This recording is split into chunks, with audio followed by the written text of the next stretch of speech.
Black board education में आपका स्वागत है। इस वीडियो में हम हीट से संबंधित कुछ टॉपिक के बारे में देखेंगे। अगर आपको इस वीडियो का पीडीएफ चाहिए तो टेलीग्राम को ज्वाइन करके वहां से प्राप्त कर सकते हैं। अब देखते हैं हीट चैप्टर जो है 11th क्लास का, उसमें आपको चैप्टर है थर्मल प्रॉपर्टीज ऑफ मैटर, द्रव्य के तापीय गुण। इसमें कन्वेंशन पढ़ना है। कन्वेंशन के हिंदी होता है सम्मोहन। तो इसका परिभाषा पहले देख लेते हैं। करें in this process heat is transferred by the actual movement of particle of the movement from one place to other place. फिर कह रहा है in liquid and gases heat transfer takes place by convention. Earth atmospheric is heated by convention. अब इसका हिंदी समझ लीजिए, हिंदी भी लिख दिया गया है। कह रहे इस प्रक्रिया में सम्मोहन में ऊष्मा का स्थानांतरण पदार्थ के कण द्वारा एक स्थान से दूसरे स्थान तक होता है। ठीक है। द्रव और गैसों में ऊष्मा का स्थानांतरण सम्मोहन मतलब कन्वेंशन विधि से होता है। पृथ्वी का वायुमंडल सम्मोहन विधि से गर्म होता है। अब देखते हैं कुछ टॉपिक इसमें दिया है, तो इसको सबसे पहले समझ लेते हैं। मान लीजिए कि यह अर्थ है, पूरा पृथ्वी है। अब इसमें चार प्रेशर जोन बना दिया गया है। ठीक है। उसके नाम इस प्रकार है। इक्वेटोरियल लो प्रेशर, मतलब इसका हिंदी हुआ विषुवत रेखीय निम्न वायु दाब। उसके बाद सब ट्रॉपिक हाई प्रेशर, उपोष्ण उच्च दाब। तीसरा है सब पोलर लो प्रेशर, उपध्रुवीय निम्न दाब। और चौथा है पोलर हाई प्रेशर। इस तरह से दोनों गोलार्धों में होता है, तो 7 ठो हो जाएगा। आपका प्रेशर जोन कितने हुए? 7। ठीक है। तो सबसे पहले यह समझते हैं जो कौन कहाँ से कहाँ तक होता है। चूँकि इक्वेटोरियल लो प्रेशर जो है विषुवत रेखीय निम्न दाब, यह 0 डिग्री से लेकर 10 डिग्री के बीच में होता है। जो यह बीचों बीच रेखा है इसको हम कहते हैं इक्वेटर, विषुवत रेखा। यह इक्वेटर होता है 0 डिग्री पर, और उसके दोनों तरफ नॉर्थ और साउथ 10 डिग्री नॉर्थ और 10 डिग्री साउथ के बीच वाले क्षेत्र जो होता है इक्वेटोरियल लो प्रेशर होता है, विषुवत रेखीय निम्न दाब होता है। उसके बाद सब ट्रॉपिक हाई प्रेशर, यह 23.5 डिग्री से लेकर और 35 डिग्री नॉर्थ और साउथ दोनों में यह क्षेत्र पड़ता है। 23.5 डिग्री से लेकर मतलब कर्क रेखा से लेकर के और 35 डिग्री अक्षांश के बीच सब ट्रॉपिकल हाई प्रेशर होता है।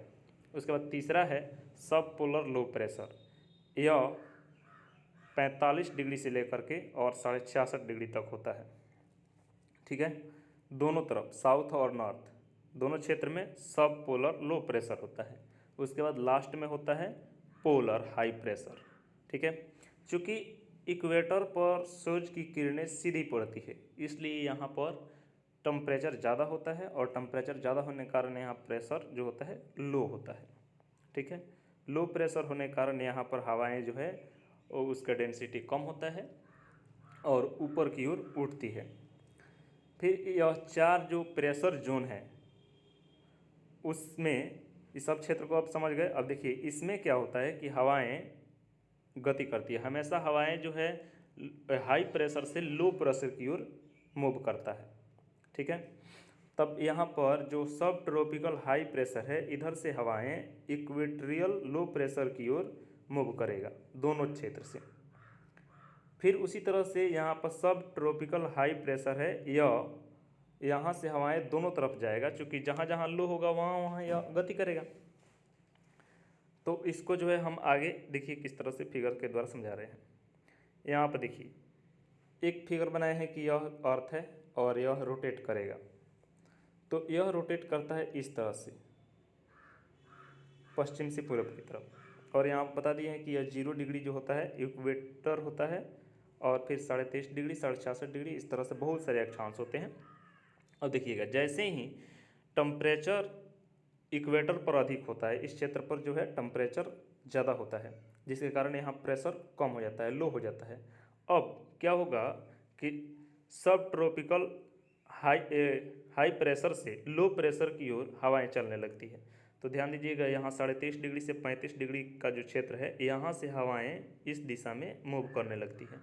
ठीक है, दोनों क्षेत्र से करेगा। इस साइड से यह मूव करने लगता है और इक्वेटर की ओर आने लगता है। तो यह हवाएं जो है इक्वेटर की ओर जब आएगा और यहाँ पर मिल करके ऊपर की ओर उठने लगता है, जिसे ट्रेड विंड कहते हैं। इसको हिंदी में कहते हैं व्यापारिक पवन। तो ये इसको दो भागों में यदि बांट दे पृथ्वी को, दो क्षेत्रों में, इक्वेटर से दो भागों में बटे, तो एक भाग को जो है उत्तरी गोलार्ध कहते हैं और इधर जो है दक्षिणी गोलार्ध है। तो उत्तरी गोलार्ध में जो हवाएं हैं वह नॉर्थ ईस्ट से साउथ वेस्ट की ओर मूव करती है, जबकि दक्षिणी गोलार्ध में यह साउथ और ईस्ट से लेकर के ईस्ट से वह मूव करेगी, चूँकि इस दिशा में जा रही है तो वे वेस्ट नॉर्थ की ओर मूव करने लगती है। ठीक है, तो इसकी दिशा भी कभी कभी पूछ देता है कि ट्रेड विंड की जो डायरेक्शन है वह क्या होता है। तो दोनों गोलार्धों में अलग अलग होता है। उत्तरी गोलार्ध में इस डायरेक्शन से आ रहा है, ठीक है, और दक्षिणी गोलार्ध में इस डायरेक्शन से जा रहा है। तो जो नॉर्थ में है, उत्तरी गोलार्ध में है, उसकी डायरेक्शन हो जाएगी आपको ईस्ट नॉर्थ से साउथ वेस्ट की ओर, जबकि दक्षिणी गोलार्ध में यह काम उल्टा होता है। ठीक है, अब चूंकि हाई प्रेशर से लो प्रेशर की ओर इस तरफ मूव करेगा, तो यहाँ से दोनों तरफ जाता है हवाएं। अब यहाँ फिर से ध्यान से देखिएगा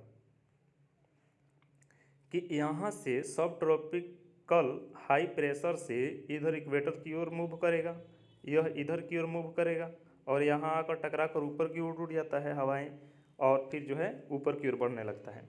फिर यह जो है जो सब ट्रॉपिकल हाई प्रेशर है, इधर से हवाएं इस साइड भी जाएगी, तो दोनों तरफ जाएगी, इस साइड भी जाएगी, लो की ओर मूव करेगा, तो यहाँ से दो दिशा में जाता है। सब ट्रॉपिकल हाई प्रेशर से जो है नॉर्थ और साउथ दोनों डायरेक्शन में, दोनों क्षेत्र में जो है लो की ओर मूव करेगा। हमेशा जो है हवाएं लो प्रेशर की ओर जाता है। तो फिर आगे यहाँ पर एक फिगर है, यहाँ पर ध्यान दीजिएगा। अब यहाँ पर जो क्षेत्र हम बताए थे कि जो इक्वेटर की ओर मूव कर रहा है, वह वहाँ से जो है ऊपर की ओर सब पोलर लो प्रेशर की ओर जाएगा, हाई प्रेशर से लो प्रेशर की ओर जाएगा। ठीक है, तो यह जो है इसको कहते हैं वेस्टर्लाइन विंड, पछुआ पवन। इसकी डायरेक्शन इस तरह से होती है, क्योंकि पहले जो है यह इस तरह से आता है, ठीक है, और फिर जो है बाद में इस डायरेक्शन से मूव करता है। उसके बाद है सी ब्रिज। तो सी ब्रिज क्या होता है, इसका परिभाषा देख लेते हैं। Sea breeze a local wind system characterized by a flow from sea to land during the day.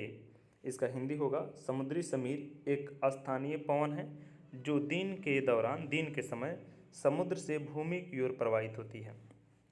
चूँकि फिगर से हम समझते हैं, ध्यान दीजिएगा, इधर यहाँ पर दिया गया है।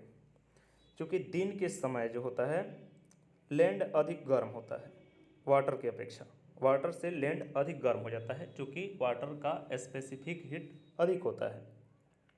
ठीक है, तो जब ज़्यादा टेम्परेचर हो जाएगा लैंड का, तो यहाँ पर जो है लो प्रेशर हो जाएगा और हाई प्रेशर रहेगा सी के पास, जल के पास। तो समुद्र से जो हवाएं जाती है वह दिन के समय स्थल की ओर मूव करती है। दिन के समय चूँकि लैंड जो है अधिक गर्म रहता है और जल जो है वह कम गर्म रहता है, तो लो प्रेशर की ओर हाई प्रेशर से हवाएं जो है लो प्रेशर की ओर मूव करेगा, उसको हम कहेंगे सी ब्रिज, समुद्री समीर, चूँकि सी से आता है। उसके बाद यह प्रक्रिया बिल्कुल ही नाइट में पलट जाती है, रात्रि के समय यह प्रक्रिया बिल्कुल पलट जाती है। रात्रि के समय जो है वाटर वार्म्स देन लैंड, जल जो है अधिक गर्म होता है स्थल के अपेक्षा, क्योंकि जो लैंड है वह जल्द ही गर्म होता है और जल्द ही ठंडा हो जाता है। चूँकि जल जो है उसका स्पेसिफिक हीट अधिक होता है, 4200 होता है, इसलिए वह जल्दी ना तो गर्म होता है और ना ही जल्दी ठंडा होता है। तो रात्रि के समय यह प्रक्रिया अब का हो जाएगा, क्योंकि अब जो है वाटर जो है ज़्यादा गर्म रहेगा, तो वहाँ पर उसका डेंसिटी कम रहेगा वो एयर का, ठीक है। और स्थल से, लैंड से हवाएं जो है वह सी की ओर, समुद्र की ओर मूव करेगा, जिसको हम कहेंगे लैंड ब्रिज। यह प्रक्रिया नाइट में होती है, ठीक है। अब देखिएगा यहाँ पर इसका भी परिभाषा बता दिया गया है। कह रहा है लैंड ब्रिज, यह क्या होता है, तो ये local wind system characterized by a flow from land to water, water मतलब यहाँ पर सी लिखते हैं। लेट एट नाइट, स्थल समीर एक स्थानीय पवन है जो रात्रि के समय स्थल से समुद्र की ओर प्रवाहित होती है, ठीक है। वही चीज़ आपको हम फिगर में बता दिए हैं, यहाँ पर फिगर में आपको बता दिया गया है। Thank you.